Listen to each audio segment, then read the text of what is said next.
uh, dalam penanganan tindak pidana terorisme adalah yang pertama, yaitu bahwa penasihat hukum atau advokat ini adalah merupakan salah satu penegak hukum.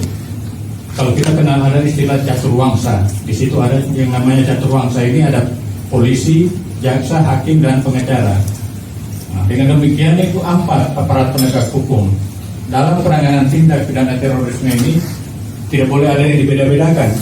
Semuanya harus mendapat perlindungan dari aparat.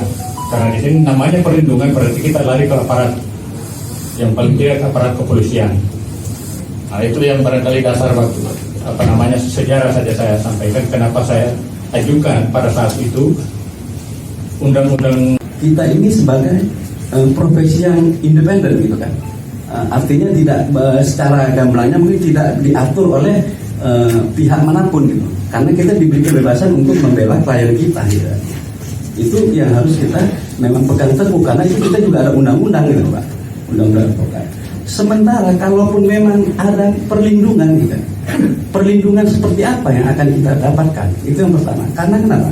Perlindungan itu, kalau perlindungan itu secara mencolok atau secara terus terang gitu, ini kan perkara yang kita tangani ini bukan perkara biasa, perkara yang agak sensitif gitu.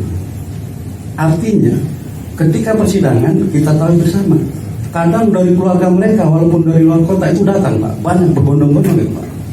Dan itu mereka kadang-kadang berbicara, sampai ada satu kasus pernah saya ini kan, yang saya tangani itu.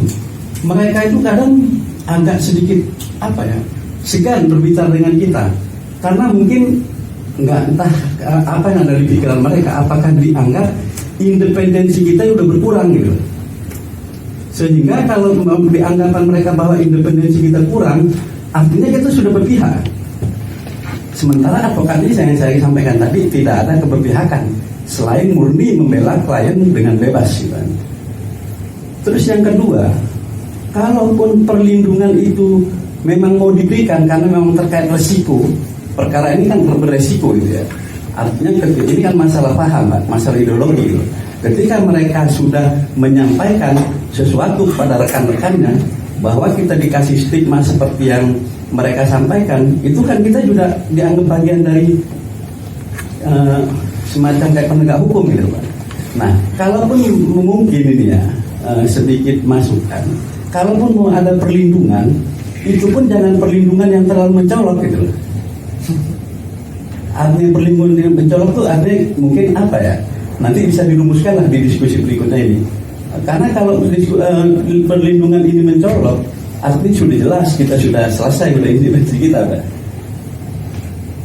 Jadi nanti biar disampaikan sama yang lain lagi mengenai teknis perlindungan seperti apa yang akan diterima oleh para penasihat hukum ini.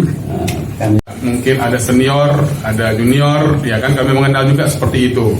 Tetapi pertama kami mohon kepada pihak-pihak di bawah naungan BNPT ini mengakui eksistensi Katim, ya kan, anggota baik yang sudah lama maupun yang baru seperti itu. Yang kedua, karena memang advokat ini kan tatarannya kan intelektualitas, artinya tatarannya pembelaan terhadap fakta-fakta hukum di persidangan. Makanya kami mengusulkan juga diberikan, kalau kita membahas perlindungan, tentunya bukan hanya perlindungan keamanan, perlindungan materi atau lainnya. Karena kita tahu juga BNPT ini kan sudah ada anggarannya di DPR. Tentunya kan ada alokasinya seperti itu. Nah, maksud kami tentunya perlindungan itu bukan hanya secara materi atau secara fisik, tetapi juga tataran intelektualnya juga, agar kita sama visi dan misinya di dalam penegakan hukum ini. Oleh karena itu kami mengusulkan, dan ini sebagai tambahan, supaya rekan-rekan advokat ini diberikan akses juga untuk mengikuti kegiatan-kegiatan intelektualitas, seminar atau pendidikan di dalam atau di luar negeri, agar semua kita sama visi dan misi di dalam konteks pemberantasan teroris, ya kan, sehingga sama-sama kita berpikiran yang luas. Nah, oleh karena itu, karena memang di sini BNPT juga ada anggaran dan segala macamnya, karena kita juga caturwangsa, karena kita juga menjalankan undang-undang, kita di hadapan undang-undang sama, tolong diberikan juga akses kami untuk mengikuti pendidikan dalam konteks pemberantasan teroris, sehingga tidak perlu ada kekhawatiran. Kami membela ya itu standar biasa gitu kan. Tetapi dalam konteks pemberantasan teroris kita harus sama gitu. Seperti apa? Maka dari itu perlunya di samping proses penegakan hukum, kami juga perlu dikasih materi-materi yang berwawasan yang lebih luas, baik dalam konteks lokal maupun seolah-olah kalau misalnya kita sangat kritis dalam pembelaan itu, terkadang kita dicurigai bahwa jangan-jangan ini udah terkontaminasi dengan paham-paham itu, sehingga kita tidak maksimal. Misalnya kita tidak bisa maksimal menghadirkan saksi advokat kita juga tidak bisa maksimal menghadirkan ahli kita, misalnya ahli forensik dari kita juga bisa kita hadirkan, mungkin ahli bahan peledak juga bisa, untuk mengimbangi daripada ahli-ahli yang ada di BAP itu. Tapi nyatanya kita tidak bisa maksimal dalam pembelaan itu, karena kita juga ada kekhawatiran karena kita tidak mendapatkan jaminan perlindungan hukum. Itu yang pertama. Yang kedua adalah seperti tadi yang disampaikan sama Pak Sludin, bahwa kita dalam lapangan itu kita sering menghadapi kendala, Pak, dalam mengakses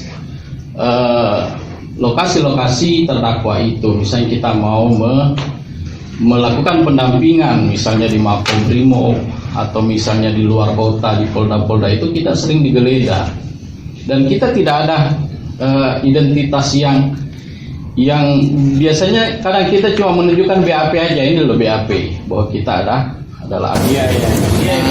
Saya minggir. Intinya begini. Saya minggir sampai sebetulnya di dalam undang-undang advokat sudah, para advokat itu sudah ada pelindungan di pasal di undang-undang nomor 18 tahun 2003. Tapi antara undang-undang ini dengan ini harus dulu. Jadi menurut kami ada di dalam undang-undang advokat, akhirnya berarti itu perlindungan secara umum. Kalau masuk di dalam perlindungan, dia masuk di dalam undang-undang teroris, artinya harus masuk dalam aturan khususnya. tapi bentuknya bagaimana perlindungan? Ini bentuknya itu masih dibahas, masih belum selesai, masih kajian. Maunya sampean sebagai Patim di apa PN Jakarta Utara ini apa kendala-kendala? Maunya mudah dalam akses kita beracara untuk pendampingan terus itu. Bermudah ya. Mudah akses untuk kemana aja untuk ini, supaya kita beracaranya tidak terganggu, lancar. Terus para terdakwa itu, para tersangka atau terdakwa itu puas dengan melayani kita, bisa mendudukan hukum secara sebenarnya, hukum itu tegak. Sekarang ini tambah banyak apa kurang? Tambah banyak, Pak. Tambah banyak. Iya. Terus yang kendala di lapangan ya, terkait dengan inflasi naik juga ada, Pak. Itu kesahnya hanya begitu. Kita pernah di Makobrimob investigasi, ditolak, nggak boleh masuk, Pak. Gitu ya. Untuk penjara Bang Pipin. Tikus ganteng yang suka berenang di sungai yang kotor. Pelindungan hukum lah. Usang tikus-tikus berdasi yang suka ingkar janji, lalu sembunyi di balik meja pemasuk kerja, di dalam lemari dari baja. Kucing datang cepat ganti muka, segera menjelma bagai tak tercela. Masa bodoh hilang harga diri, asal tak terbukti tentu sikat lagi. tikus tak kenal kenyang, rakus ragus bukan kepala. Otak tikus memang bukan otak udang. Kucing datang